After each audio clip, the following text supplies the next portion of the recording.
At my fiance's medical school graduation party in Miami, funded by my $900 monthly salary and $6,000 per term for tuition, I heard the words that would stay with me forever. She doesn't belong here.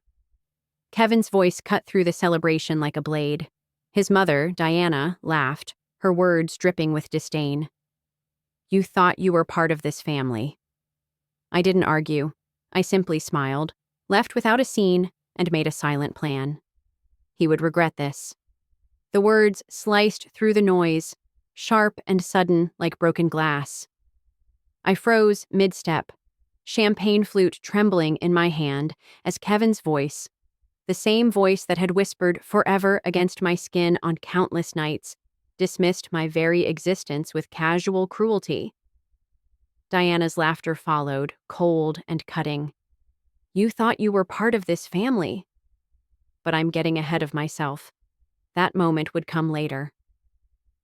First, you need to understand who I really am. My name is Claire Martin, and to most people at Eastview General Hospital, I'm just another overworked administrator making $900 a month, doing my best to support my fiancé through medical school. The woman who brings homemade lunches in reused containers. The one who wears the same 3 professional outfits, rotated carefully to look like I have a diverse wardrobe. The eager-to-please girlfriend who somehow manages to scrape together $6,000 each term to cover Brandon's tuition. But what no one knows, what I've hidden meticulously for 3 years, is that I'm actually the only daughter of James Martin, whose Martin Industries dominates the New York skyline. That modest bank account I check anxiously while in the hospital cafeteria? A carefully crafted facade.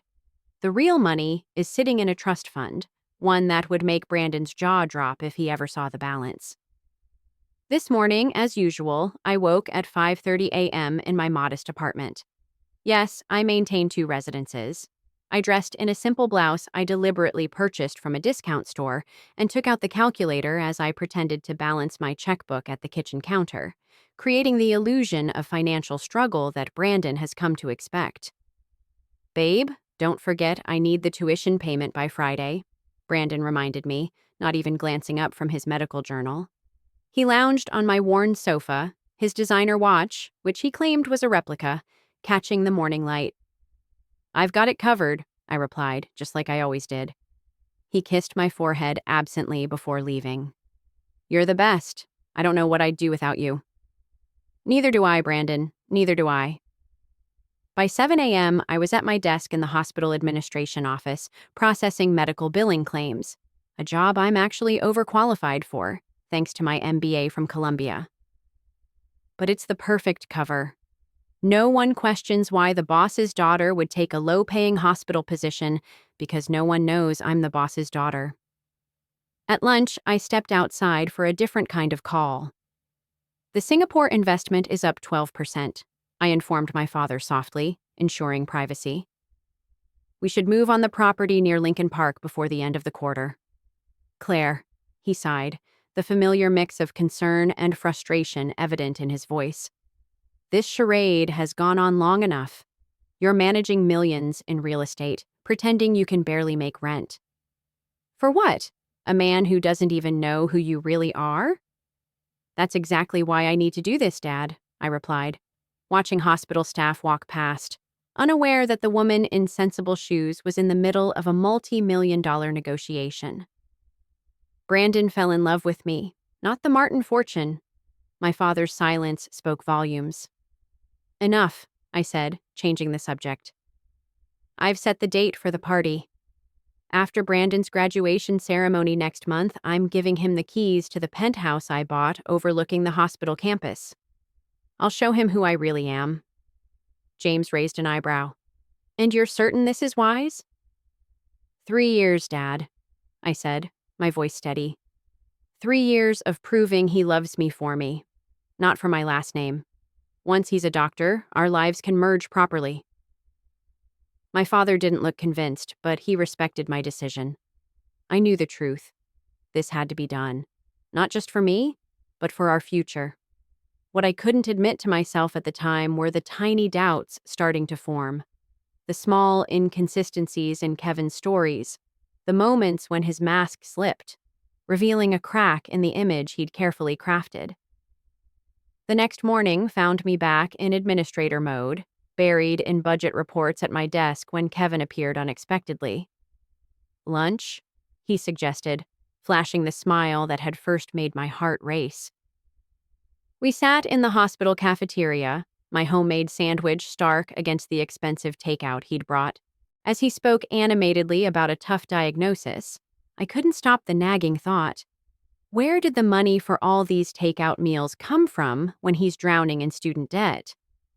"I can't wait until we can afford real vacations," he said, gesturing with his fork.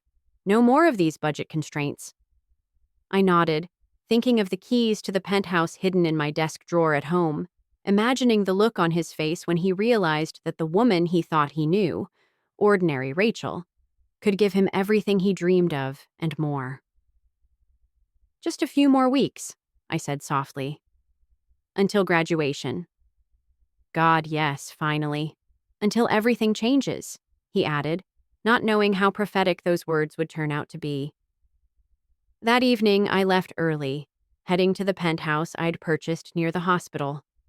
It was meant to be the graduation surprise, the place that would merge my two worlds, Kevin's world and mine. Standing in that empty space with floor-to-ceiling windows overlooking Miami, I allowed myself to imagine our future there, the home we'd build, once the pretense was gone and once he knew the real me.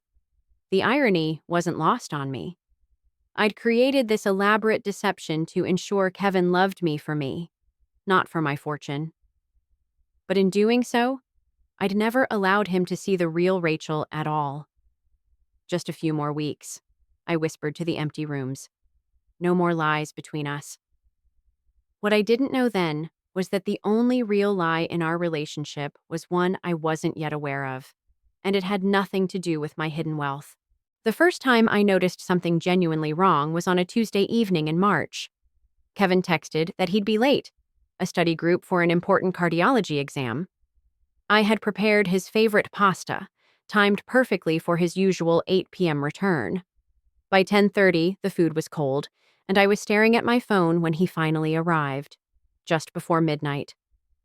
A faint scent of unfamiliar perfume clung to his collar. It wasn't overpowering, but it was noticeable when he leaned in to kiss my cheek. "The library was packed," he explained, dropping his bag by the door. "Dr. Winters is notorious for his trick questions." I nodded, not mentioning that I had called the medical library at 9 p.m. and learned they'd closed early for maintenance. A small lie, perhaps, but it planted a seed of doubt that would grow quickly. "There's pasta in the fridge," I said, trying to stay calm. "I grabbed something with the group," he replied, heading for the shower without another word. The next morning, I found his wallet on the bathroom counter, something I never usually bothered with. But today, something pushed me to look inside. Behind his student ID, I found a receipt from Martino's, an upscale steakhouse downtown, time-stamped 8:27 p.m. for $157. 2 people. The study group appeared to have been very selective. This small discovery triggered a shift in my awareness. Suddenly, I began noticing patterns I had been blind to before. The broke medical student narrative Kevin had carefully constructed began showing inconsistencies, like a cheap sweater unraveling at the seams. "This place is so cramped," Kevin complained the following weekend, gesturing around my modest apartment. "I don't understand why you won't look for something better. Even with your salary, there must be nicer options."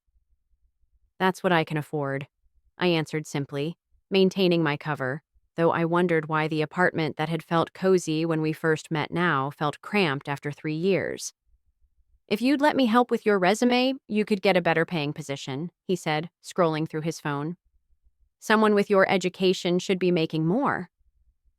The irony of him offering career advice to the daughter of Arthur Mitchell, who managed a real estate portfolio worth hundreds of millions, wasn't lost on me. But something darker lurked beneath his sudden interest in my living situation. If I was supposedly struggling to make ends meet, Why was he pushing me to stretch myself thinner with a more expensive apartment? 2 days later, I found my answer. While searching for a missing earring in Kevin's overnight bag, my fingers brushed against a small velvet pouch.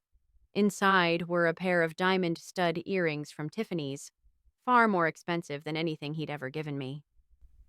The receipt showed they'd been purchased just last week.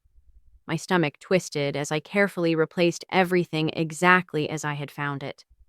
The earrings weren't meant for me, that much was obvious. But who were they for? And how could he afford such a luxury when I was supposedly covering his tuition? I said nothing, but from that moment on, I began paying closer attention to our finances. Kevin had always been vague about his student loans and family contributions. Now I discreetly tracked every dollar I gave him against his actual expenses. The numbers didn't add up. Thousands were disappearing into an unaccounted void. The hospital holiday party in December brought the next red flag. I'd spent weeks preparing, choosing a dress that was nice enough to be appropriate but not so expensive that it would raise questions about my fictional budget. Kevin had been strangely reluctant to attend, claiming he needed to study. But after I reminded him how important networking would be for his residency applications, he reluctantly agreed. We arrived separately. I had been working late, finalizing year-end reports when I entered the ballroom. I spotted Kevin near the bar with a group of residents. As I walked closer, I heard him mid-conversation. The conversation had barely started when Kevin's words sliced through the room, sharp and dismissive. Roommate? Not fiancé, not girlfriend, roommate. His mother Diana's laughter followed, cold and mocking. You thought you were part of this family. I didn't argue, didn't fight. I just smiled, walked away without a scene, and made a silent vow that Kevin would regret this. The words pierced through the celebration, like shards of glass. My champagne flute trembled in my hand as Kevin's voice, the same one that had whispered forever in my ear on countless nights, dismissed me with cold indifference. Diana's laughter echoed behind him, her words cutting deeper than I cared to admit. You thought you were part of this family. But that moment would come later. First, you need to understand who I truly am. My name is Claire Harrison, and to most people at Northview General Hospital, I'm just another overworked administrator. I make $900 a month, stretching every dollar to support my fiancé through medical school. The girl who brings homemade lunches in reused containers, who wears the same 3 professional outfits to make it look like I have a diverse wardrobe, who somehow scrapes together $6,000 each term to cover Ryan's tuition. But what no one knows, not a single soul, is that I'm the only daughter of Robert Harrison, the man who owns the towering Harrison properties that dominate the skyline. The modest bank account I nervously check while sitting in the hospital cafeteria? It's a front. The real money sits in a trust fund that would make Ryan's jaw drop if he ever saw it. That morning followed the usual routine. I woke at 5:30 a.m. in my modest apartment. Yes, I maintain 2 residences, and dressed in a blouse I intentionally purchased from a discount store. I sat at the kitchen counter, calculator in hand, pretending to balance my checkbook, creating the illusion of financial struggle that Ryan had come to expect. Babe, don't forget the tuition payment by Friday, Ryan reminded me, barely looking up from his medical journal as he lounged on my worn couch. His designer watch, which he claimed was a replica, glimmered in the morning light. I've got it covered, I replied, as I always did. He kissed me absently on the forehead before leaving. You're the best. I don't know what I'd do without you. Neither do I, Ryan, neither do I. By 7 a.m., I was at my desk in the hospital administration office, processing medical billing claims, a job I'm overqualified for, given my MBA from Yale. But it's the perfect cover. No one questions why the boss's daughter works a low-paying hospital position because no one knows who I really am. At lunch, I stepped outside to take a call. The London portfolio is up 12%, I told my father, speaking softly. We should finalize the deal by the end of the quarter. Claire, he said, his voice heavy with concern. "This act has gone on long enough. You're managing millions in real estate while pretending to scrape by for a man who doesn't even know who you are?" "That's exactly why I need to do this," I replied, watching hospital staff pass by, unaware of the negotiations happening in the background. "Ryan loves me, not my wealth." My father was silent for a moment before speaking again. "He can't love you if he doesn't truly know you." I avoided his gaze. "I need to figure this out myself." "Claire, sometimes love blinds us to what's right in front of our eyes." His voice softened, but there was an edge to it I couldn't ignore. 3 days later, an envelope appeared on my desk at the estate. Inside were photographs. Ryan entering a luxury high-rise in Briarwood, one of Miami's most exclusive addresses. Additional shots showed him using a key card to get inside, clearly comfortable with the building. According to the private investigator's notes, he had visited this location 3 times in the past week, staying overnight twice. I stared at the photos, trying to reconcile them with the man who complained about my cheap apartment, while secretly maintaining a residence in one of the most expensive buildings in Miami. "He has an apartment there?" I asked my father, incredulously. "Not in his name," Arthur replied calmly. "The unit is leased to a shell company. My investigator is still tracing the ownership." I continued to stare at the images, my mind reeling. "There's more," my father said quietly, sliding another photo across the desk. It showed Ryan entering the building again, but not alone. A woman was walking beside him, his arm around her waist, both of them laughing. She was stunning, tall, elegantly dressed, entirely unfamiliar. The crack in my heart widened into a chasm. "What are you going to do?" my father asked. I gathered the photos carefully, my mind already calculating. "Nothing yet," I said, my voice steady despite the turmoil inside me. "Ryan's graduation is in 3 weeks. I think it's time I learn exactly what game he's playing before I reveal my cards." I left my father's study with the envelope of evidence in my hand, the foundation of my carefully constructed reality crumbling beneath my feet. The woman I'd pretended to be was running out of reasons to keep pretending. The photos burned a hole in my desk drawer for 3 days as I wrestled with what to do next. Part of me wanted to confront Ryan immediately, throw the evidence in his face, and watch him try to explain it away. But the strategist in me, the businesswoman who'd learned patience from Arthur Harrison, knew better. I needed to have the full picture before making my move. My position in hospital administration gave me access to the scheduling system. I told myself it was just verification, not an invasion of privacy, when I logged in after hours and searched Ryan's rotation schedule. What I found made my stomach twist. Every Thursday afternoon for the past 4 months, Ryan had blocked an hour for a recurring patient appointment, Vanessa Reeves. The first red flag was the location. Not the general clinic, where residents typically saw patients, but a private consultation room in the East Wing. The second was the lack of notes in her file, unusual for a recurring patient. Social media filled in the blanks with brutal efficiency. Vanessa Reeves was a pharmaceutical sales representative. Her Instagram was full of photos from Miami's nightlife, and buried in her feed just 2 weeks ago was a picture at a rooftop bar. Though Ryan wasn't tagged, I recognized his watch, his hand resting possessively on her lower back at the edge of the frame. My hands trembled as I closed the laptop. This wasn't just an affair.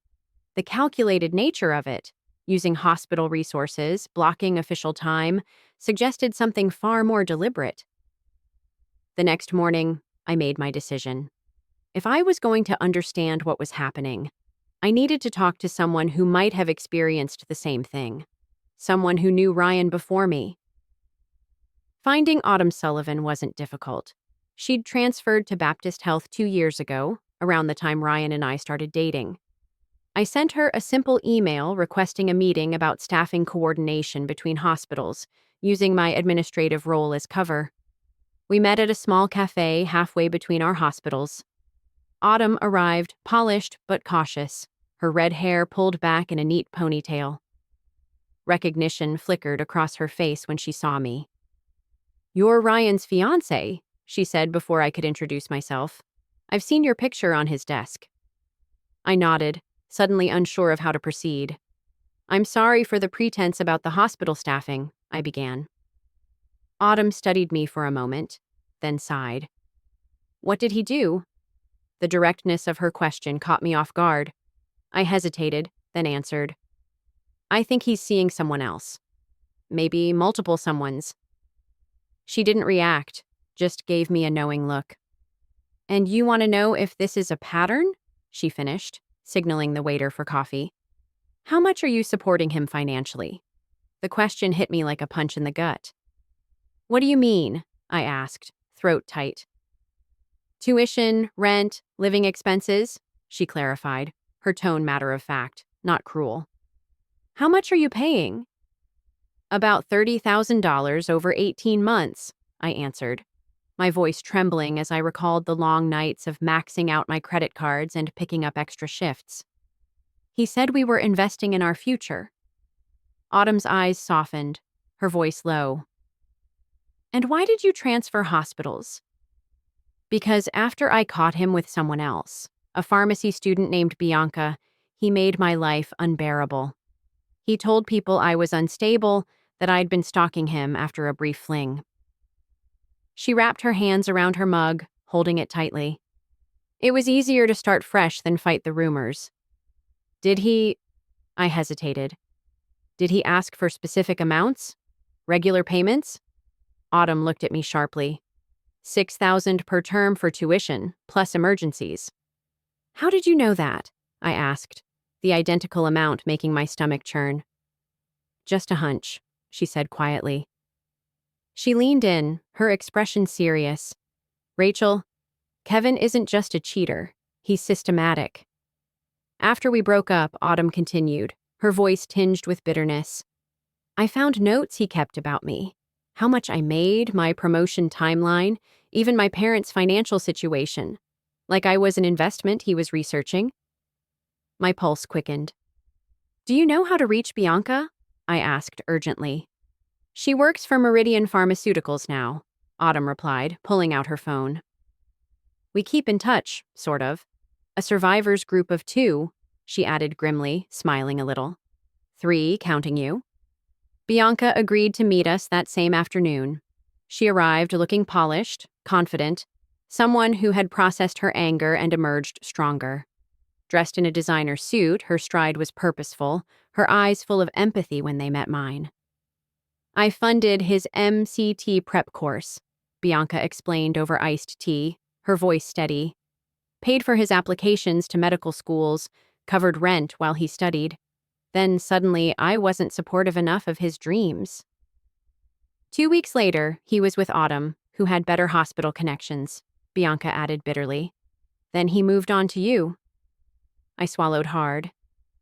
"With your administrative position," Bianca said gently. I nodded, swallowing the bitter realization. "How much did he take from you?" Autumn asked, her voice soft. "About $20,000 all told," Bianca replied, shrugging. "My first year's salary as a pharmaceutical rep." The hurt in her eyes was still raw, but there was strength there too. An expensive life lesson. As they shared their stories, the pattern became undeniable. Kevin hadn't just cheated, he'd developed a calculated system of financial exploitation, moving from woman to woman as they served their purpose, each unknowingly funding different stages of his medical career. The final piece fell into place that evening. I had never deliberately searched Kevin's things before, but tonight, I walked into his campus office with cold determination. The top drawer held nothing unusual, just medical journals, a stethoscope, some protein bars. But the bottom drawer was locked. The small key I had found hidden in his desk lamp at home fit perfectly. Inside was a leather-bound journal, not a diary, but something far more chilling. Spreadsheets, calculations, names with detailed notes. Bianca Martinez. Family, middle class, but stable. Salary $65,000 with commission potential. Good for initial med school expenses, but limited long-term growth. Emotional attachment forming too quickly. Becoming demanding about commitment. Autumn Sullivan. Hospital connections. Excellent nursing salary with overtime. $75,000 plus potential for professional growth. Limited. Growing suspicious about finances. Timeline to transition complete. Rachel Mitchell. Admin position with growth potential. Extremely financially responsible. No family wealth visible, but excellent money management. Completely trustworthy and non-questioning about financial support. Potential to support through residency. 80% complete. My fingers trembled as I turned to the most recent entry. Vanessa Reeves. Family connections to Brickell Medical Community. Father on board at Miami Central. Income $90,000 plus, with pharmaceutical bonuses. Family wealth significant. Already secured apartment access. Timeline to transition. Preparations complete. Waiting for residency confirmation before finalizing. The final page contained a chart, a literal investment portfolio of women with amounts extracted, time invested, and return on investment calculations. I was listed as his most successful investment to date, with over $140,000 contributed over 3 years. Below my name was a note that made my blood run cold. Engagement strategy working perfectly. No suspicion. We'll maintain until residency secured through her hospital connections, then execute transition to Vanessa post-graduation. I photographed every page, my vision blurring with tears I refused to shed. This wasn't just betrayal. It was predatory, clinical, sociopathic. When I replaced the journal and locked the drawer, something fundamental inside me had shifted. The hurt was still there, but now surrounded by cold, hard clarity. This wasn't about saving my relationship. It wasn't even about revenge, exactly. This was about justice. As I drove home, I called Autumn and Bianca. "Bring financial records," I said. "Everything you can find about what you gave him." "What are you planning?" Bianca asked. "I'm going to make him regret every penny he took," I replied. And this time, he wouldn't get away with it. "I think it's time for his portfolio to crash," I replied, my mind already calculating the precise architecture of Kevin's downfall. He'd been investing in his future through us. Now it was time for him to pay the price. For the 2 weeks leading up to Kevin's graduation, I lived a strange double life, balancing my roles as both the dutiful girlfriend and the daughter of one of Miami's wealthiest families. By day, I continued to play the role of the devoted fiancé, smiling through our discussions about the future while secretly coordinating with Autumn and Bianca to document every dollar Kevin had extracted from us. By night, I made arrangements for what I still believed would be the pivotal moment when my two worlds finally merged: Kevin's graduation celebration.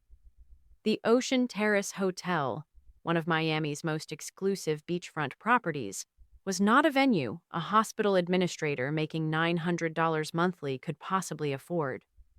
I told Kevin it was funded by a special collection among hospital staff and his fellow graduates, a plausible explanation he accepted without question, too focused on his upcoming moment of glory to notice the impossible math behind it.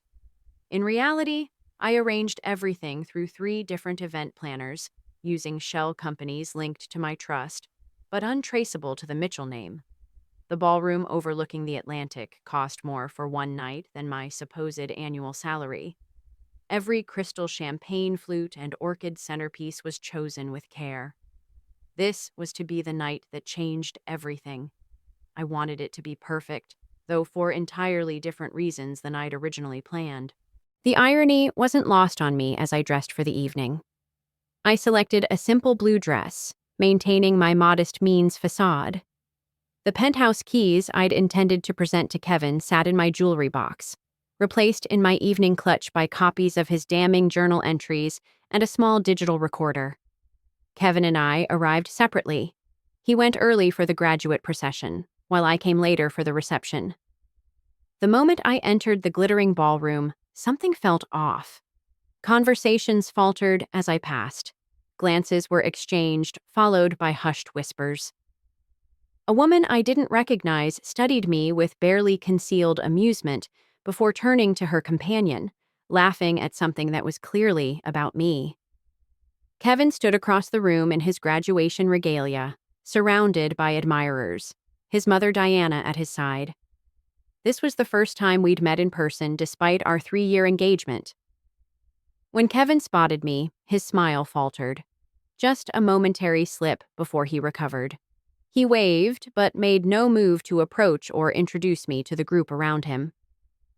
For the next 30 minutes, I circulated solo through the party I had arranged and paid for, making polite conversation while watching Kevin and Diana deliberately work the room in patterns that somehow never intersected with mine. Each time I approached, they mysteriously shifted to another conversation cluster. "You must be Claire," a voice said behind me. I turned to find Diana Blackwood, Kevin's mother, appraising me with cool calculation. Up close, I could see where Kevin had inherited his charm and ability to mask true intentions behind a pleasant expression. "Mrs. Blackwood, I'm so happy to finally meet you," I replied, extending my hand. She took it briefly, her grip limp and dismissive. "Kevin tells me you work in the billing department or something?" "Hospital administration," I corrected gently, her tone suggesting anything but sincerity. "How nice," she added, her voice laced with barely concealed disdain. "I always admire people who are content with modest achievements." Before I could respond, she glanced over my shoulder and brightened artificially. "Oh, I simply must say hello to the Hendersons. Kevin mentioned they might have an opening in their practice," she said, touching my arm with cold fingers. "We'll catch up properly later, dear." She disappeared into the crowd, leaving me with the distinct impression that I had been assessed and found wanting. I hadn't expected warmth from Kevin's mother, but such naked disdain was surprising, especially considering that, according to my fictional backstory, I was the supportive girlfriend who had helped fund her son's education. As the evening dragged on, Kevin continued his strange avoidance, making brief appearances at my side only when it seemed too obvious we weren't interacting. During one of those fleeting moments, his phone buzzed with a text that made him frown. "Everything okay?" I asked, pretending to be concerned. "Just a patient concern," he replied smoothly. "Nothing urgent." I knew he was lying. Residents didn't manage independent patient concerns, especially not on graduation night. 10 minutes later, he excused himself to the restroom, for the third time that hour. Something compelled me to follow him, maintaining a discreet distance. Instead of turning toward the restrooms, Kevin slipped down a service corridor that led to a small terrace overlooking the ocean. Diana was already waiting there.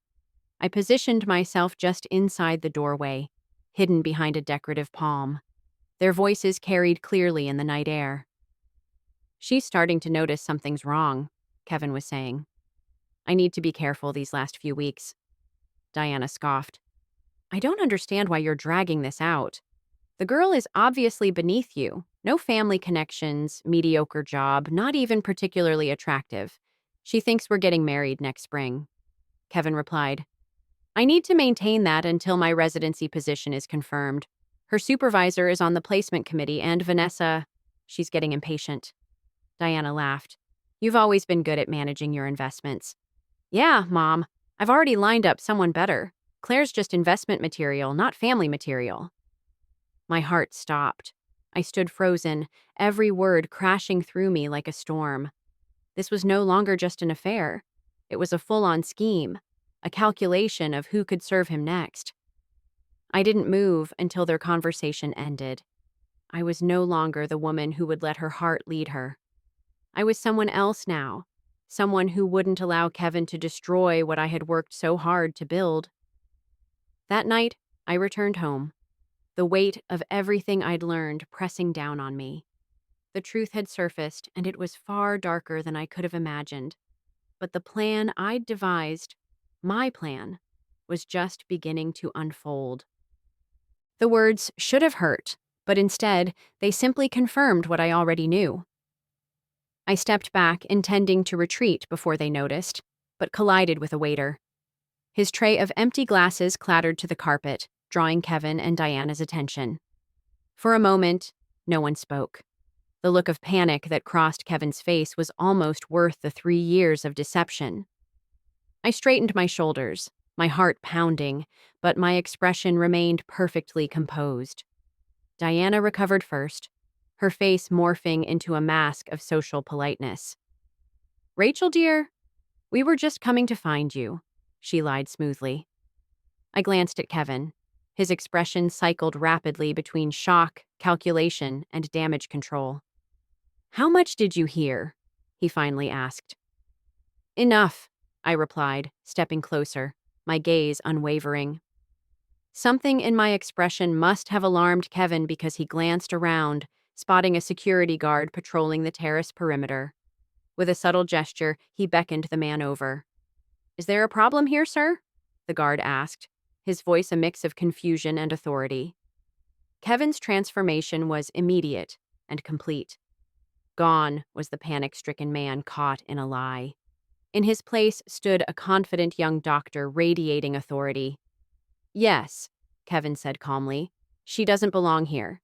Could you please escort her out?" The guard looked confused, glancing between us. "Sir?" Diana laughed, her tone sharp. "You thought you were part of this family?" "Oh, honey." Other guests had started to notice the commotion, their eyes turning toward us with curious, pitying stares. The whispers followed me, like physical touches, as I stood there, exposed under the glittering chandeliers of a party I had secretly funded.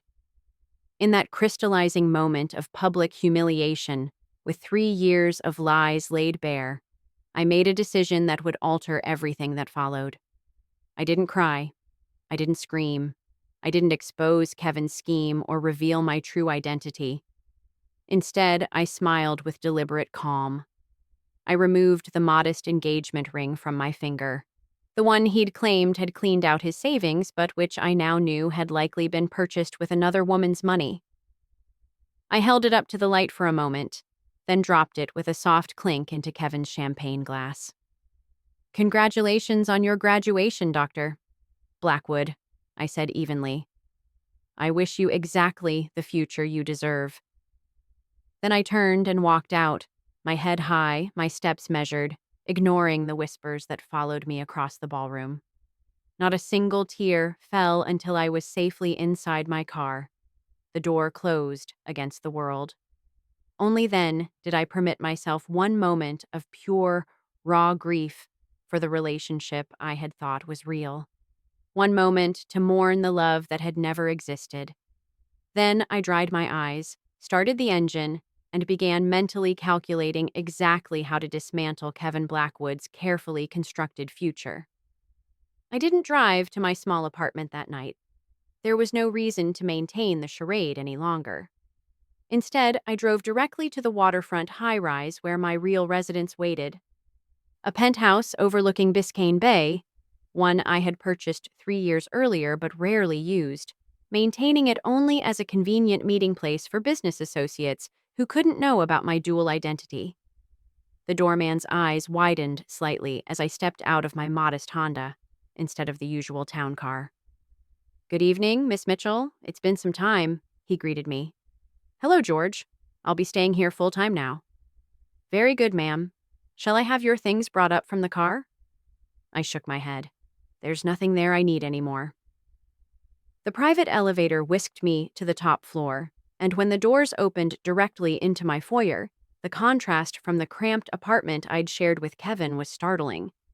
Expansive windows showcased Miami's glittering skyline. Modern art adorned walls that soared to 16-foot ceilings.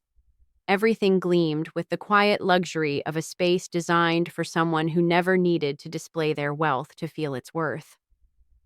I kicked off my heels and walked barefoot across the cool marble to the master bathroom, peeling away my affordable blue dress as I went.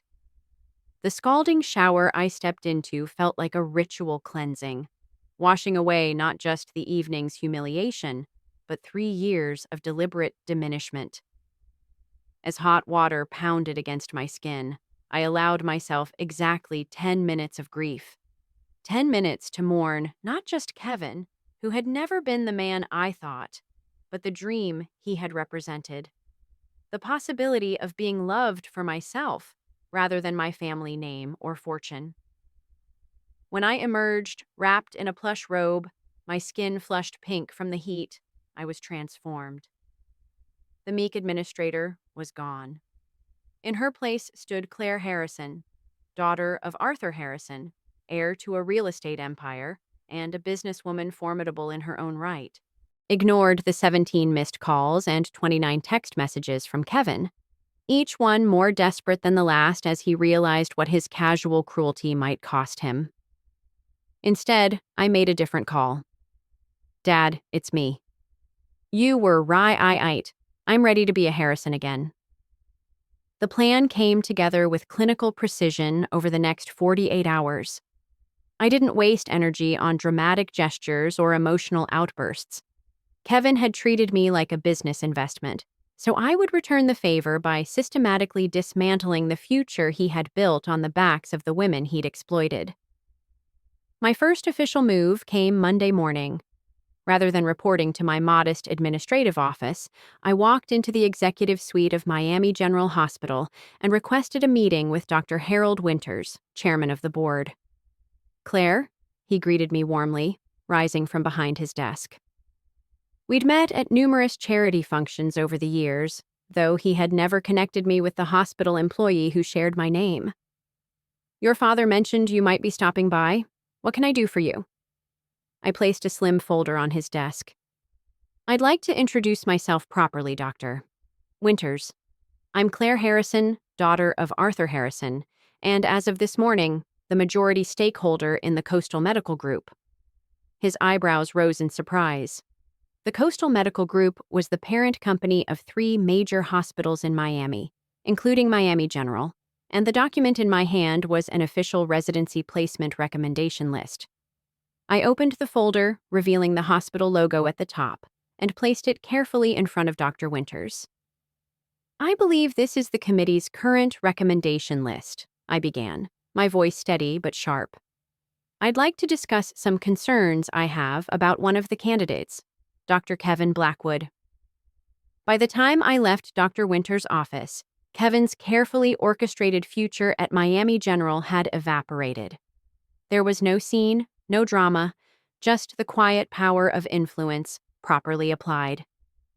My next stop was the office of Patricia Alvarez, one of Miami's most respected attorneys specializing in financial fraud.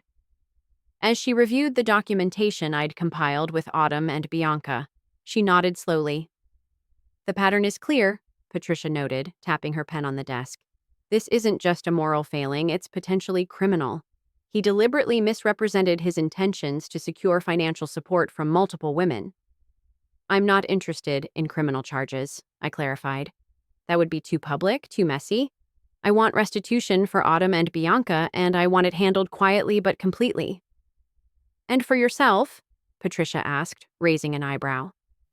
I smiled, the edge of satisfaction creeping into my voice.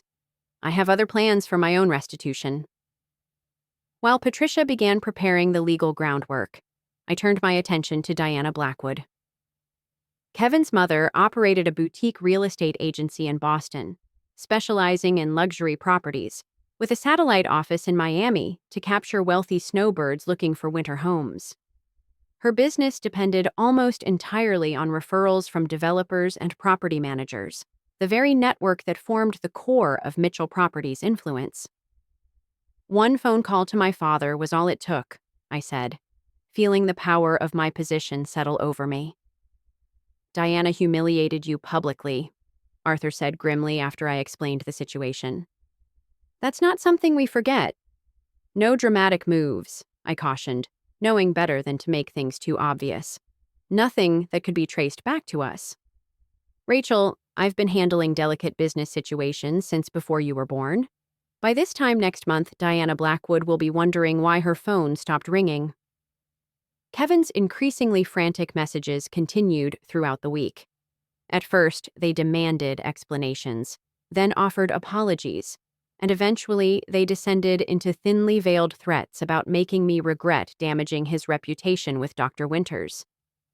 I saved every communication without responding, adding them to Patricia's growing file. When my doorman called to inform me that Kevin was in the lobby, demanding to see me, I finally broke my silence. I sent him a single text. "You've confused me with someone who still cares what you have to say. That woman no longer exists." 3 months passed in a blur of careful, deliberate action. I accepted the position my father had long held open for me, financial director of the Mitchell Foundation, which happened to be the largest private donor to the Miami Medical Foundation. Autumn received a settlement for her financial losses, plus damages, allowing her to clear the debt she had accumulated supporting Kevin. Bianca's settlement funded the launch of her own pharmaceutical consulting firm. Diana Blackwood quietly closed her Miami office after her client list mysteriously evaporated. The Miami Medical Foundation's annual gala was held at the Ritz-Carlton on a perfect October evening. I arrived on my father's arm, wearing a Valentino gown that cost more than Kevin's monthly residency salary would have been had he secured the position he had been counting on. When Dr. Winters introduced me to the assembled medical elite as Rachel Mitchell, our new foundation financial director and the visionary behind our expanded residency grant program, the whispers spread through the room like wildfire. And then I saw him, standing near the bar in a rented tuxedo, his expression stunned as the pieces of the puzzle finally clicked into place. Kevin had managed to secure a residency position at a small community hospital in North Miami, the only program that would accept him after his mysteriously withdrawn recommendations from Miami General. I held his gaze across the crowded ballroom, neither smiling nor frowning. I simply acknowledged his presence with the cool assessment of someone evaluating an underperforming investment. In that moment, I watched understanding dawn on his face, the crushing realization that the woman he had discarded as just investment material now controlled not just his residency placement, but his entire professional future in Miami's medical community.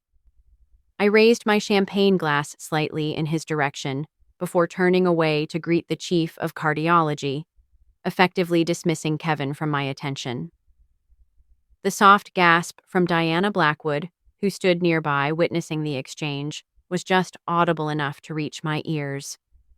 "She doesn't belong here," he had said. How wrong he had been. That was the end of Rachel's journey from deception to justice. If this story of sweet revenge touched you, please hit subscribe. It takes just a second and helps our channel grow. Drop a like if you cheered when Kevin realized who Rachel really was, and tell me in the comments, what was your favorite part? Was it when she discovered his journal? When she dropped her ring in his champagne? Or when she reclaimed her power at the gala? I'd love to know your thoughts.